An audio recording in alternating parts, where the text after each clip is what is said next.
እና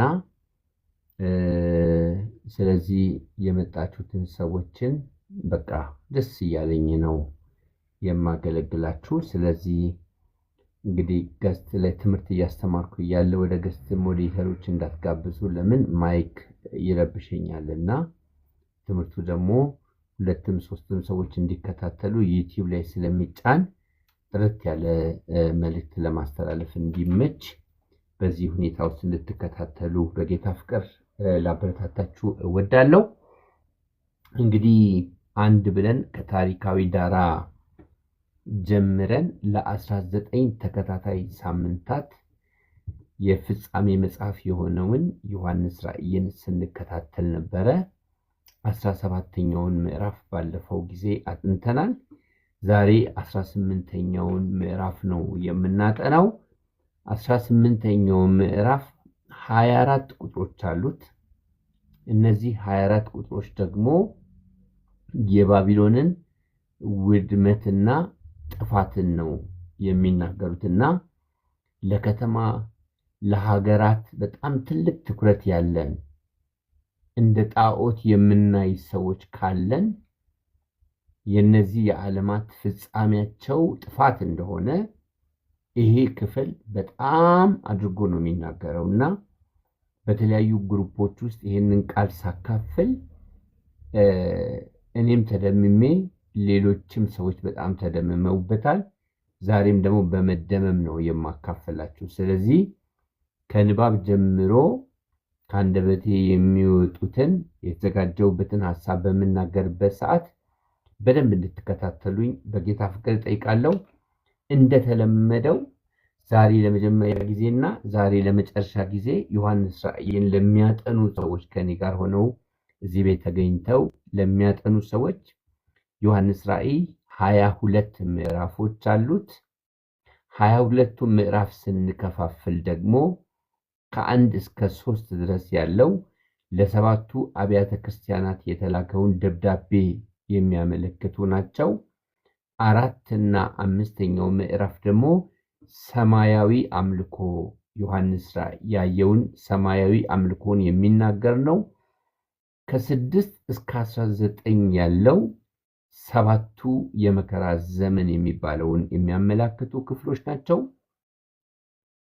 20ኛው ምዕራፍ ደግሞ የሺህ ዓመት መንግስት ነው። 21ኛው ምዕራፍ የነጭ ዙፋን ፍርድ ነው። 22ኛው ምዕራፍ የዘላለም ሕይወትን ነው የሚያሳየው። ስለዚህ ስንጠቀልለው ምዕራፉ በዚህ መልክ ነው የሚከፈለው ማለት ነው። ስለዚህ ንጥቀት የሚባለው የቤተ ክርስቲያን ንጥቀት የሚሆነው ከሰባቱ የመከራ ዘመን በፊት ነው። ሰባቱ የመከራ ዘመን የሚጀምረው ቤተ ክርስቲያን ከተነጠቀች በኋላ ነው። ስለዚህ በሰባቱ የመከራ ዘመን ውስጥ ቤተ ክርስቲያን አታልፍም። ሰባቱ የመከራ ዘመን በሁለት ይከፈላል።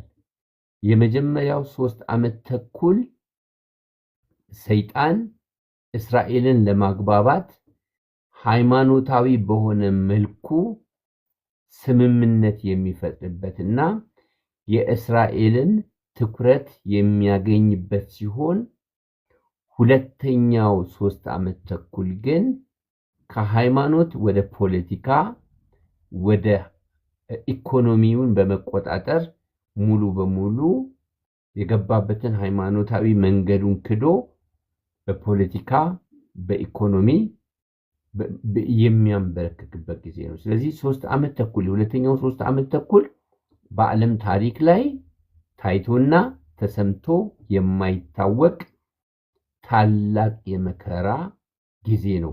ጊዜው አጭር ነው። መከራው እጅግ በጣም የከበደና አስከፊ የሆነበት ምክንያት አንደኛው እግዚአብሔር የሚቀጣቸውን ለመቅጣት ነው። ሁለተኛው በዚያ በመከራው ውስጥ ለመሲህ ልባቸውን ከፍተው ከመከራ ጽናት የተነሳ ፊታቸውን ወደ መሲሁ የሚያዘነብሉና መሲሁን በመከራ ብዛት የሚቀበሉ እስራኤላውያን ዓለማውያንም ስላሉ ለተመረጡት እንጂ እግዚአብሔር የሰውን ልጅ ቁም ስቅል ለማሳየት ብሎ የመከራ ዶፍ እንደማያዘም ተናግሬያለሁ። ስለዚህ መከራው ከጊዜ ወደ ጊዜ እየጨመረ ነው የሚሄደው። በነገራችን ላይ የዘፍጥረትን መጽሐፍ በምናጠናበት ጊዜ አዳምና ሔዋን ሲረገሙ ሲባረኩም በረከቱም ስቴፕ ባይ ስቴፕ እየጨመረ እንደሄደ ሁሉ እርግማኑም ስቴፕ ባይ ስቴፕ እየጨመረ ነው የሚሄደው። አንድ ጊዜ የሚባርክ አምላክ አይደለም፣ አንድ ጊዜ ደግሞ እርግማን የሚያወርድ አምላክ አይደለም። ሰዎች እንዲመለሱ ልባቸው በደነደነ ቁጥር መከራውን እየጨመረ ይመጣል፣ ደሙም ማዳኑም የዛን ያህል ነው ማለት ነው። ስለዚህ 18ኛው ምዕራፍ ቱ ዘ ክላይማክስ ነው። ከዚህ በኋላ 7ኛው የመከራ ዘመኑ በ19ኛው ምዕራፍ ነው የሚጠናቀቀው። 19ኛው ምዕራፍ ደግሞ የአርማጌዲዮን ጦርነት ነው። በዓለም ላይ የሚኖሩ ነገስታቶች በሙሉ መጥተው የነገስታት ንጉስ የሆነውን የጌቶች ጌታ የሆነውን ጌታ ኢየሱስ ክርስቶስን ሲዋጉ እሱ በመጨረሻ ላይ በአፉ ውስጥ ትንፋስ ያሸንፍና ወደ 1000 ዓመት መንግስት የሚገባበት ነው። ስለዚህ 17ኛው ምዕራፍ ላይ ምንድነው የምናገኘው ካልን ባለፈው 17ኛውና 18ኛው ምዕራፍ ጥፋትና ውድመት ብያለሁ። የ18ኛው ምዕራፍ ውድመት ግን እጅግ በጣም ከፍ ያለ ነው። ስለዚህ ይህንን ያህል መግቢያ ከነገርኳችሁ 18ኛው ምዕራፍ በሚነበብበት ጊዜና በሚብራራበት ጊዜ ልባችሁን በጣም አድርጋችሁ ከከፈታችሁ ኢየሱስ ምስክሬ ነው፣ ለማጋነን አይደለም፣ ለቀሪው የህይወት ዘመን የሚሆን ነገር እግዚአብሔር እንደሚናገራችሁ በጣም እርግጠኛ ነኝ። በአጠቃላይ ምዕራፍ 18ን ስንመለከት የባቢሎንን ውድመት ነው የሚናገረው። በጥንት ዘመን በታሪክ የነበረችው ባቢሎን የጥንታዊ ነች። እንደገና ደግሞ ኃያል መንግስት ብቻ ሳትሆን በእግዚአብሔር ላይ ላካሄደው ጥፋት ደግሞ በመጥፎ አርያነት የምትነሳ የምትጠቀስ ሀገር ነች። በዓለም ታሪክ ላይ ከተነሱ ኃያላን መንግስታት መካከል በእግዚአብሔር ላይ እንደ ባቢሎን ያመፀች ከተማ የለችም። ጥንታዊ ናት፣ ታሪካዊ ናት፣ አመፀኛይቱም ናት ማለት ነው። ስለዚህ ይሄ በታሪክ የታወቀ ነው። እዚህ ምዕራፍ 18 ላይ የምናገኛት ባቢሎን ደግሞ ምንድነች ካልን የአውሬውን የዓለም ዘይቤ በተለየ ኢኮኖሚያዊና ፖለቲካዊ ገጽታዎች ትወክላለች ማለት ነው። አሁን ባቢሎን ሲባል በዛ ዘመን የነበረችውን ባቢሎን ሳይሆን በፖለቲካ በኢኮኖሚና በሃይማኖታዊ ገጽታዋ ያቺን የጥንቷን ባቢሎንን የምትመስል ባቢሎን ናት። ያቺ ባቢሎን ማነች ካልን ዮሐንስ ራእዩን በሚያይበት ጊዜ ዓለምን ትገዛ የነበረችው ሮም ነች። ስለዚህ ምናልባት ዮሐንስም የሚያየውን ራእይ ሙሉ በሙሉ ስለማይረዳ የሮም መንግስት ሊመስለው ይችላል። ይሄ መልእክት የተጻፈላቸው በትንሿ እስያ የሚገኙ አገራትም ደግሞ ይሄንን መልእክት በሚቀበሉበት ጊዜ ምናልባት ስለ ሮም እያሰቡ ሊሆኑ ይችላሉ። መልእክቱ ግን እስከ 21ኛው ክፍለ ዘመን ያልተፈጸመ ትንቢታዊ ቃል ነው በነገራችን ላይ። ስለዚህ ያቺ ባቢሎን አሁን በዚህ ዘመን ስናጠናት ማናት ቢባል ባቢሎን እስራኤል ናት። ባቢሎን ማናት? መሲሁን ያልተቀበለች ለአውሬው አልፋ የተሰጠች አውሬውን የምታመልክ ማናት ማለት ነው? እስራኤል ናት። ኢየሩሳሌም ናት። ባቢሎን የታወቀች ከተማ ናት። የእስራኤል ዋና ከተማ ደግሞ ኢየሩሳሌም ናት። ኢየሩሳሌም በአሁኑ ዘመን ምንድነች ካላችሁኝ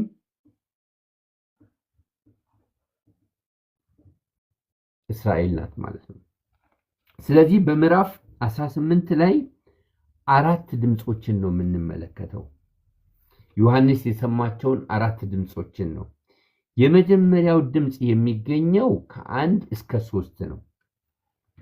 የመጀመሪያው ድምጽ የሚገኘው ከ1 እስከ 3 ነው። እንግዲህ ከ1 እስከ 3 የሚገኘው ድምጽ ምንድነው ካልን የኩነኔ ድምጽ ነው። እስቲ ላንብብላችሁ። እንደዚህ ይላል።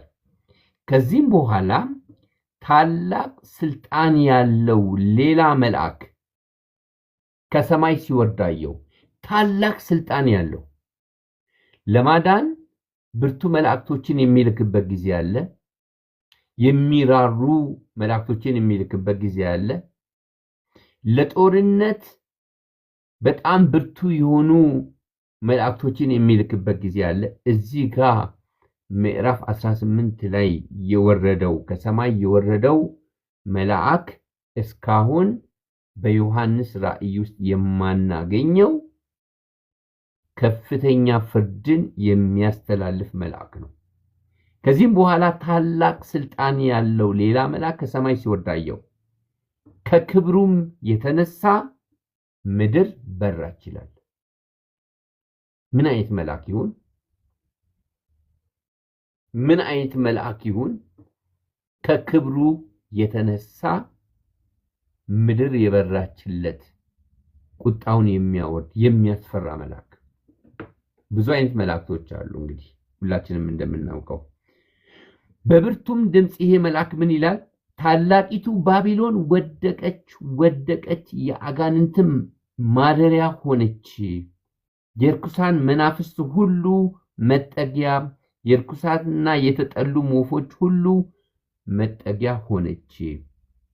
አሕዛብ ሁሉ ከዝሙቷ ቁጣ ወይን ጠጅ የተነሳ ወድቀዋልና የምድርም ነገስታት ከእርሷ ጋር ሴሰኑ፣ የምድርም ነጋዴዎች ከቅምጥልናዋ ኃይል የተነሳ ባለጠጎች ሆኑ ብሎ ጮኸ።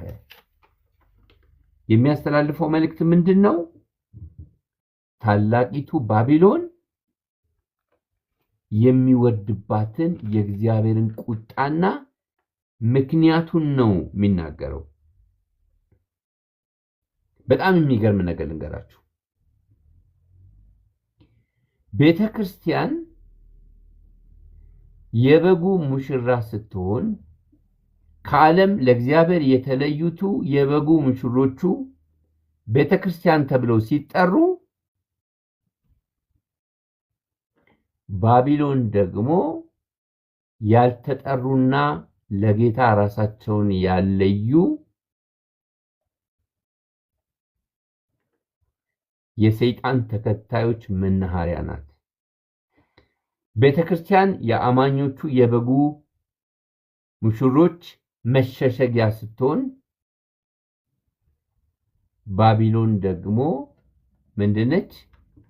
የተከታዮቹና የእግዚአብሔር ካጂዎች መኖሪያ ነች ማለት ነው። ኢየሩሳሌም ለምንድን ነው የተቀጣችው? እዚህ ጋር አሁን የተባለ ቁጣ ለምን እንደወረደ ሲናገር በጣም የተዘረዘሩ ምክንያቶች አሉ። አንደኛው እርኩሰት ነው። እርኩሰት ምንድነው ካልን ጣዖት ማምለክ ነው። ጣዖት ማምለክ ብቻ ደግሞ ሳይሆን የሷ ጣዖት ከራሷ አልፎ ተርፎ ዓለምን የበከለ ነው። አመንዝራ ነች። ጣዖት አምላኪ ብቻ ሳትሆን ጣዖት የምታስመልክ ነበረች። ስለዚህ የእግዚአብሔር ቁጣ ወረደ። የተጠራችው ለእግዚአብሔር ነው። እግዚአብሔር ለራሱ የለያት ናት። እግዚአብሔር ለራሱ ከለየበት ማንነት ወጣ ጣዖት አምላኪ ሆነች። ጣዖት ማምለክ ብቻ ሳይሆን ደግሞ ጣዖት የምታስመልክ ሆነች። ከዚህም የተነሳ እግዚአብሔር ምን አደረገ? ቁጣውን አፈሰሰ።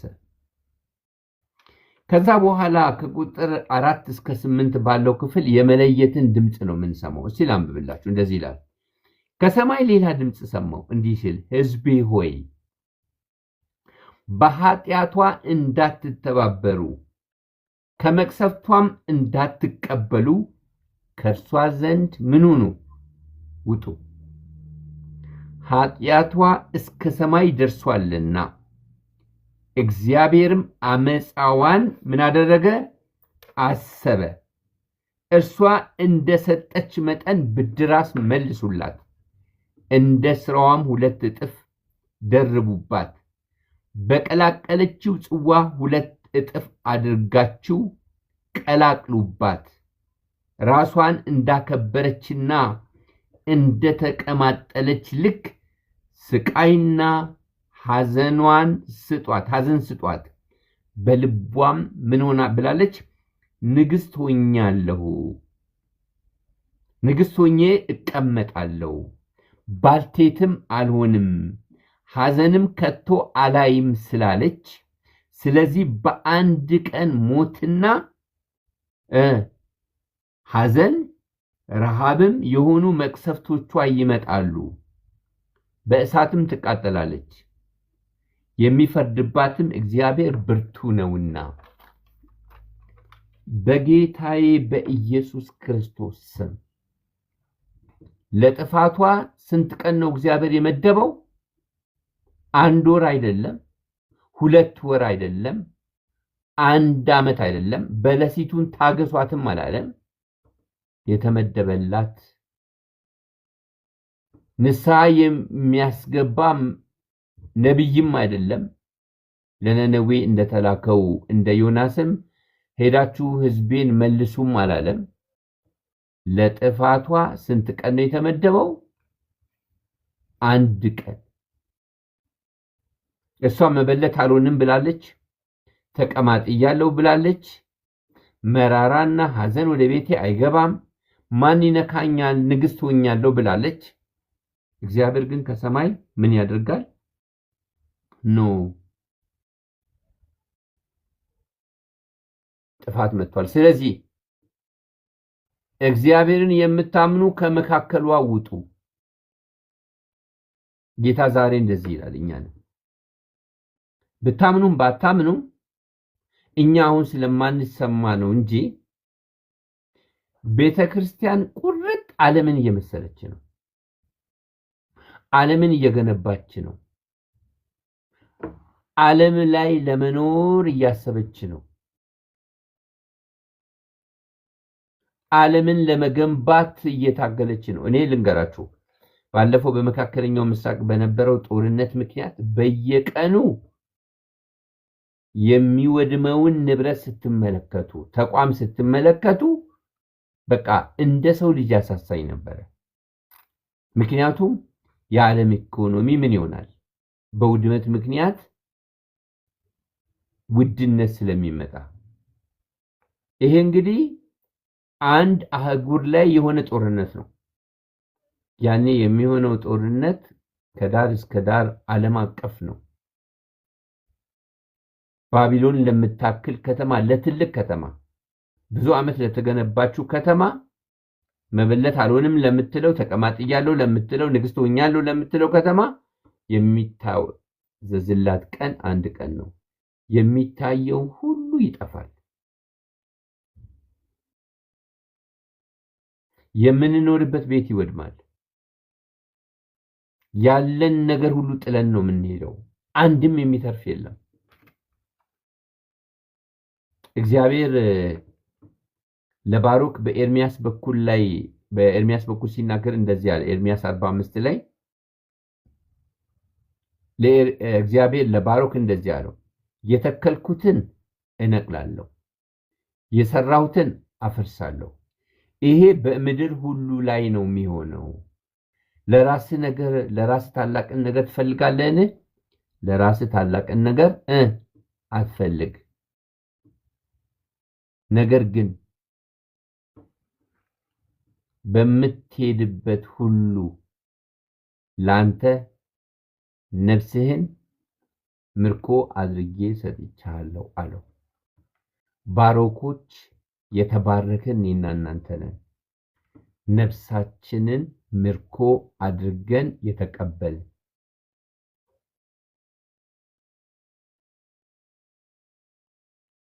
ክብር ለእግዚአብሔር ይሁን። ከሚጠፋው ዓለም የማይጠፋውን ዓለም የምንጠብቅ አብርሃምን መጽሐፍ ቅዱስ ሲናገር ዕብራውያን ጸሐፊ እግዚአብሔር አንድ ጫማ መሬትም አልሰጠውም ነበረ፣ ትወርሳለህ በተባለው ምድር ላይ እንግዳና ምጻተኛ ሆኖ ኖረ። ምክንያቱም ሰማያዊቱን ኢየሩሳሌምን የሰው ዓይን ያላያትን የሰው ልብ ያላሰባትን እግዚአብሔር ለሚወዱት ያዘጋጃትን መንግስት ምን ያደርግ ነበረ? ይጠባበቅ ነበረ ይላል። እኔና እናንተም ልክ እንደዚህ ሆነን ወንድሞችና እህቶች፣ ዓለም ላይ የተተከለው ይነቀላል፣ የተሰራ ሁሉ ይፈርሳል። ይሄንን ነው የእግዚአብሔር ቃል የሚናገረው።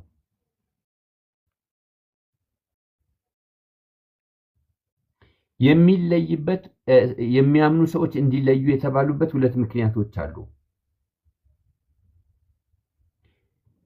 ከክፋት ጋር እንዳይተባበሩ ከክፋት እንዲርቁ ነው እግዚአብሔር ተለዩ የሚላቸው።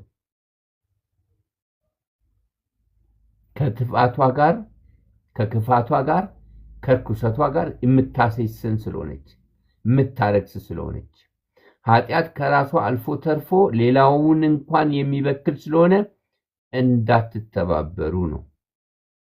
ሁለተኛው የሚመጣውም ቅጣት ስላለ መቅሰፍትም ስላለ እንድትተርፉ ብሎ ነው እግዚአብሔር የሚለው። ክብር ለእግዚአብሔር ይሁን። ለባሪያዎቹ አንዳች ሚስጥር ካልተናገረ በቀር ምንም የማያመጣ እግዚአብሔር በጥፋት ቀን የሚያጠፋቸውን ሲያጠፋ የሚያድናቸውን ያስጠነቅቃል፣ መንገድ ያሳያል፣ አቅጣጫ ያሳያል፣ የሚሆነውን ነገር ያመለክታል። ለባሪያዎቹ አንዳች ነገር ካልተናገረ በቀር ምንም አያመጣምና። ክብር ለአምላካችን ለእግዚአብሔር ይሁን። የባቢሎን ኃጢአት ምንድነው ካልን አራት ነገሮችን ልንገራችሁ፣ በደንብ ስሙኝ። አንደኛው ቅድም እንዳልኳችሁ እርኩሰት ነው። እርኩሰት ሲባል ጣዖት ማምለክ፣ በእግዚአብሔር መልክና ምሳሌ የተፈጠሩ እግዚአብሔርን የሚያመልኩ የእስትንፋሱ ክፋይ ሆነው ሳሉ እግዚአብሔር አብ የሚሻውን አምልኮና ውዳሴ ስግደቱን ወስደው ለጣዖት አምልኮ ያደረጉ፣ ለጣዖት አምልኮ ማድረግ ብቻ ሳይሆን ሌሎች ሰዎች እንኳን ሌሎች የዓለማት ክፍሎች እንኳን ያንን ጣዖት አምልኮ እንዲያደርጉ ያረከሱ ስለሆኑ ነው። ሁለተኛው ትዕቢት ነው። ንግሥት ሆኛለሁ፣ ተቀማጥያለሁ፣ ማንም አይነካኝም፣ መበለት ከዚህ በኋላ አልሆንም ነው ትዕቢት። የባቢሎናውያን ትዕቢት ቀላል አይደለም።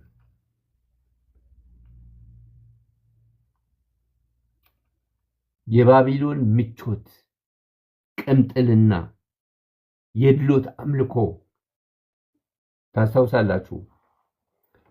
ወደ ባቢሎን ተማርከው የሄዱት በሙሉ ናቡከደነጾር ላቆመው ምስል ሲሰግዱ በቃ እንዳለ ሲረፈረፉ ጥቂት ሰዎች ብቻ ነበሩ ቀጥ ብለው ቆመው የቀሩት። አንተ ላቆምከው ምስል አንሰግድም ብለው በማስመለክ የሚታወቁ ናቸው። በማምለክ ብቻ አይደለም፣ በማስመለክም የሚታወቁ ናቸው። ለዚህ ደግሞ እግዚአብሔር የወሰነው ምንድነው? በአንድ ቀን ትጠፋለች። ቀናተኛ አምላክ እሱ በሚያድንበት ቀን፣ ቅሬታዎቹን በሚያድንበት ቀን ከእጁ የሚያጠፋበት የለም። እሱ በሚያጠፋበት ቀን በመካከል ላይ ቆሞ ከእጁ የሚያድን የለም።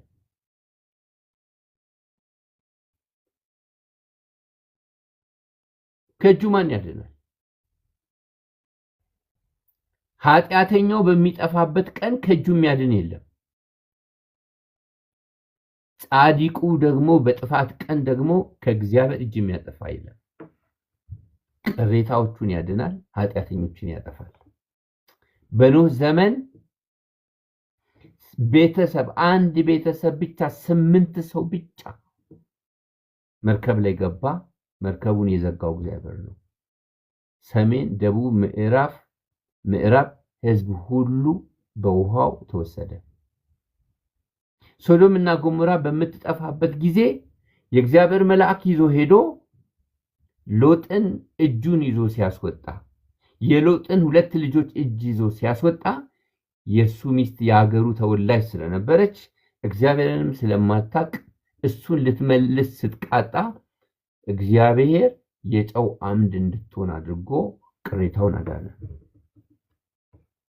ወገኖቼ ሆይ መንግስት የተዘጋጀልን ሰዎች ነን። እጃችንን ይዞ የሚያስወጣን ሰዎች ነን። ከዚህ መንግስት አይደለንም እኛ።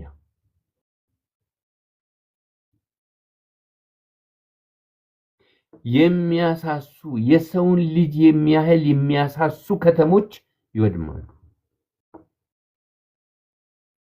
አሜሪካን ሀገር ላይ ፍሎሪዳ ላይ በነበረው የደን ጥፋት ምክንያት እንቅልፍ አንተኛም ነበር።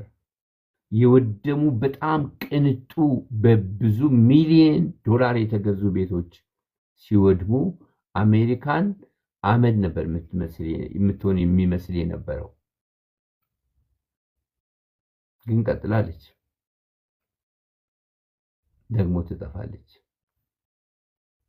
ጥፋቷን አንመኝም፣ ግን ትጠፋለች። እኛ መንግስታችን ከዚህ አይደለም ልላችሁ ነው። በሚጠፋ ዓለም የማይጠፋውን መንግስት የምንጠባበቅ ነን።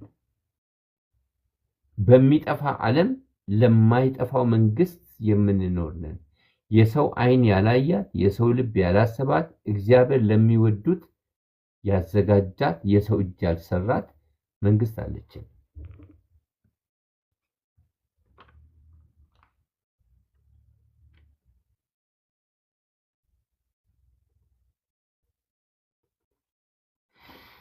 የእግዚአብሔርን ፍርድ ስትመለከቱ ቀደም አንድ ቀን ብዬ ነግሬያችኋለሁና አንዳንድ ጊዜ የእግዚአብሔር ፍርድ እንደ ብል ቀስ በቀስ ነው፣ ሳይታወቅ መክሰፍትን በማይመስል መንገድ ጥፋት ይሆናል። አንዳንድ ጊዜ ደግሞ እንደ አንበሳ ማክሳት በቅጽበት ነው የሚሆነው። መዳረሻና ማምለጫ ነው የሚያሳጣው። ባቢሎን አንድ ቀን እግዚአብሔር የወሰነባት።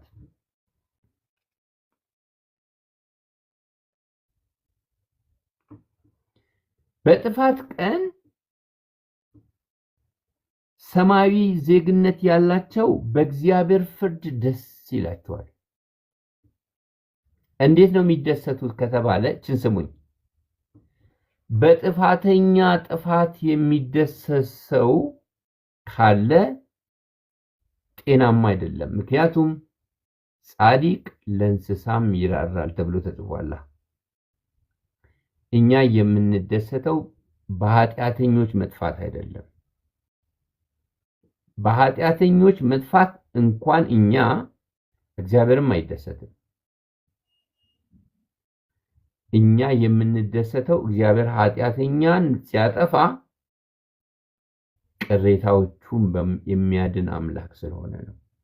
በማዳኑ ነው። ለኛ ሲያጠፋ ያድናል፣ ሲያድን ያጠፋል ብዬ ነግሬያችኋለሁ። ስለዚህ ኃጢአተኞችን ሲያጠፋ ጻድቁን ያድናል። ጻድቁን ለማዳን ኃጢአተኛውን ማጥፋት አለበት። ኃጢአተኛውን ለማጥፋት ሲያጠፋ ጻድቁን ያድናል። ስለዚህ እኛ የምንደሰተው በኃጢአተኞች መጥፋት ሳይሆን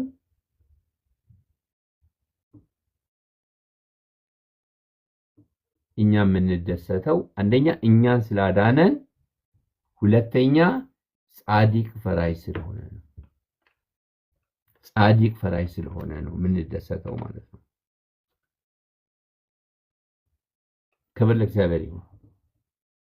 እኛ መካከለኞች ነን። እኛ የእግዚአብሔር ልብ አለን። ዛሬ መዓትና መቅሰፍት እንደሚያወርዱ ሰዎች አይደለንም።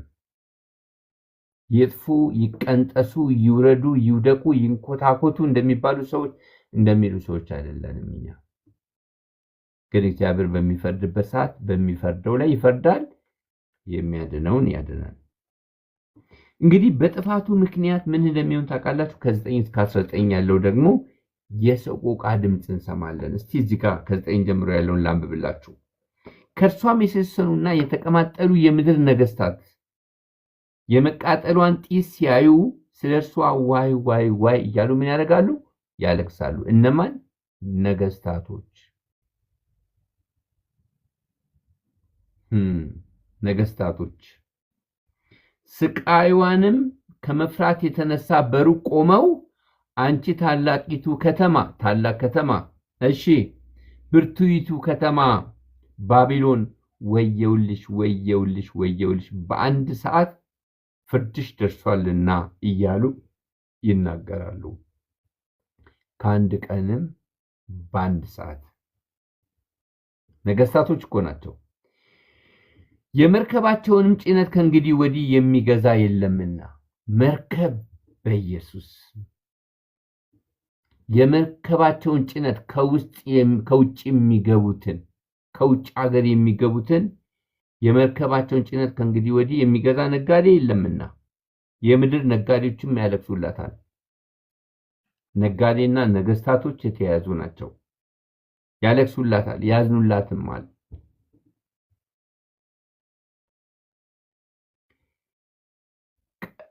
ምን ይላል?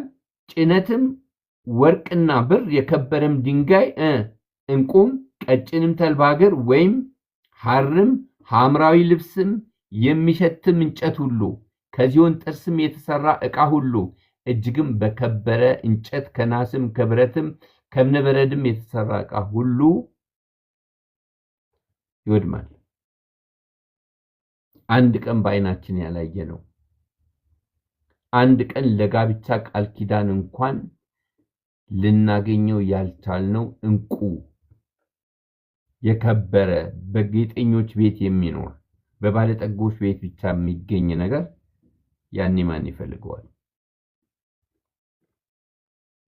ቀረፋም ቅመምም የሚቃጠል ሽቱ ቅባትም ዕጣንም የወይን ጠጅም ዘይትም የተሰለቀ ዱቄትም ስንዴም ከብትም በግም ፈረስም ሰረገላም ባሪያዎችም የሰዎችም ነፍሳት ሁሉ እነዚህ ሁሉ በጥፋት ምንም ይፈልግ ነገር። በጣም የሚገርም ነገር ልንገራችሁ። በዚህ አጋጣሚ በታሪክ እስራኤላውያን በ586 ዓመተ ዓለም ከክርስቶስ ልደት በፊት ወደ ባቢሎን በሚማረኩበት ጊዜ አይኑ ያየ ይሄንን የተንጣለለውን የኢየሩሳሌምን ቤተ መቅደስ እግዚአብሔር ያፈርሰዋል ወይ ብለው በቤተ መቅደሱ ሊሸሸጉና ሊሰወሩ ፈለጉ።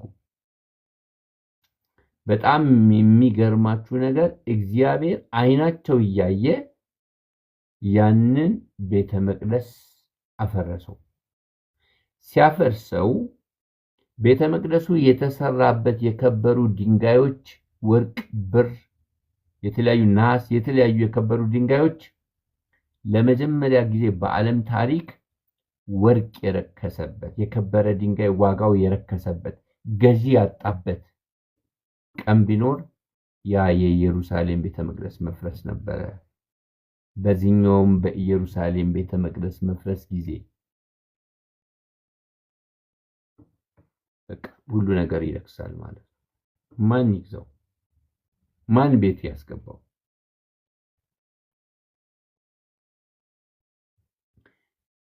የሚገርም ነገር ነው እንግዲህ የምንመለከተው።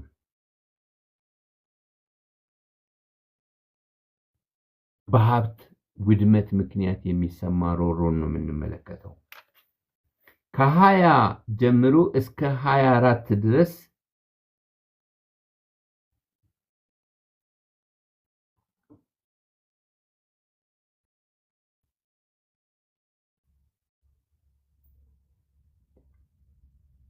ከ14 ጀምሮ እስቲ ትንሽ ላንብብላችሁ። ነፍስሽም የጎመጀችው ፍሬ ካንቺ ዘንድ አልፏል፣ የሚቀማጠልና የሚያጌጥም ነገር ሁሉ ጠፍቶብሻል። ሰዎች ከእንግዲህ ወዲህ ከቶ አያገኟቸውም። እነዚህ የነገዱ በእርሷም ባሉ ባለጠጎች የሆኑት እያለቀሱና እያዘኑ በቀጭን ተልባ እግርና በቀይ ሐምራዊ ልብስ ለተጎናጸፈች በወርቅና በከበረ ድንጋይ በእንቁም ለተሸለመች ለታላቂቱ ከተማ ወየውላት ወየውላት! ይህንን የሚያህል ታላቅ ባለጠግነት በአንድ ሰዓት ጠፍቷልና እያሉ ስቃይዋን ከመፍራት የተነሳ በሩቅ ይቆማሉ። የመርከብም መሪ ሁሉ በመርከብም ወደ ማናቸውም ስፍራ የሚሄዱ ሁሉ መርከበኞች ከባህር የሚጠቀሙ ሁሉ በሩቅ ቆሙ። የሚቃጠለዋንም ጢስ ባዩ ጊዜ ታላቂቱ ከተማ የሚመስላት ምን ከተማ ነበረች እያሉ ጮሁ።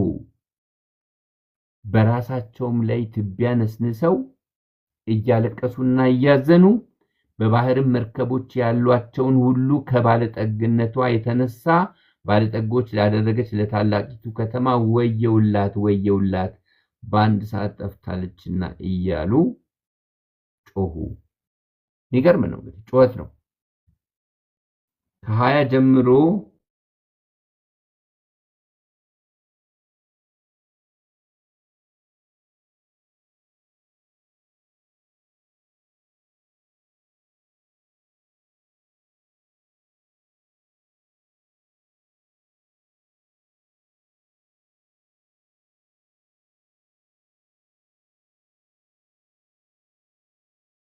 ኖሩ ደስ ይበላችሁ፣ በሰማያት የምትኖሩ ደስ ይበላችሁ፣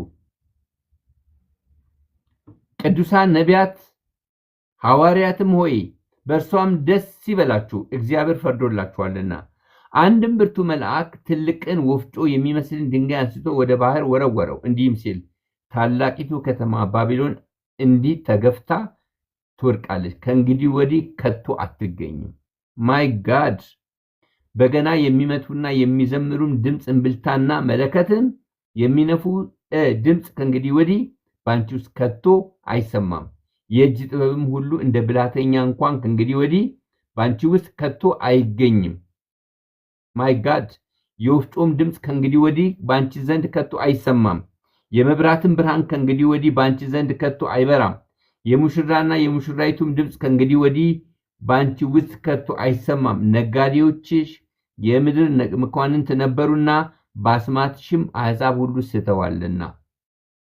በእርሷ ውስጥም የነበሩት ውስጥ የነቢያትና የቅዱሳን ደም በምድር የታረዱ ሁሉ ደም ተገኘባት። ጸረ እግዚአብሔር ስለሆነች እግዚአብሔርን የሚፈሩትን ሰዎችን በሙሉ ትሰዋ ነበር። ዓለም አልተገባቻቸውም ተብሎ እንደተጻፈው እግዚአብሔር በኃጢአተኛው ሲፈርድ እኛ እንደሰታለን። በኃጢአተኞቹ መጥፋት ሳይሆን በቅን ፈራጅነቱ። በጣም የሚገርም ነገር ልንገራችሁ። ከዘላለም እስከ ዘላለም ድረስ በእግዚአብሔር ማደሪያ ውስጥ ደስታ ነው፣ ሰላም ነው፣ ሐሴት ነው፣ ዝማሬ ነው። ዋይታ የለ፣ ለቅሶ የለ፣ ጩኸት የለ፣ ደረት መድቃት የለ፣ የሐዘን እንጉርጉሮ የለም። ከሰማይ በታች እንጂ ከሰማይ በላይ ሰላም ነው። እኛ እንኳን አሁን በሰማይ ሰላም ስለሆነ ይሄው በምድር ከሱ የተነሳ ሰላም ነው። ስለዚህ ከዓለም ጋራ እጅና ጓንት እያደረጋችሁ ያላችሁ እዚቹ በልቼ እዚቹ ጠጥቼ እዚቹ ምድርን አቀማጥያት እዚቹ ልኖር የምትሉ ሰዎች መንግስታችን ከዚህ አይደለች።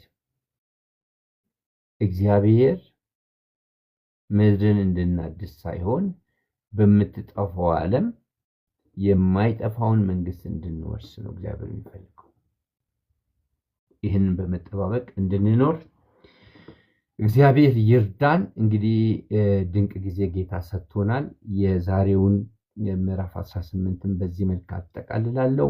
በሚቀጥለው ምዕራፍ 19 የሰባቱ የመከራ ዘመን የመጨረሻ የአርማጌዶን ጦርነት እንደ ጌታ ፍቃድ የዛሬ ሳምንት እናያለን። ማንኛውም ጥያቄ ሪፍሌክሽን ካለ ለእናንተ እድል ሰጣለሁ። ከታች ያላችሁ መምጣት ትችላላችሁ። የእናንተ ጊዜ ነው። ሪፍሌክት ማድረግ ትችላላችሁ። ሐሳብ ማንሳት ትችላላችሁ። ጥያቄም ካለ ጥያቄ ማንሳት ትችላላችሁ።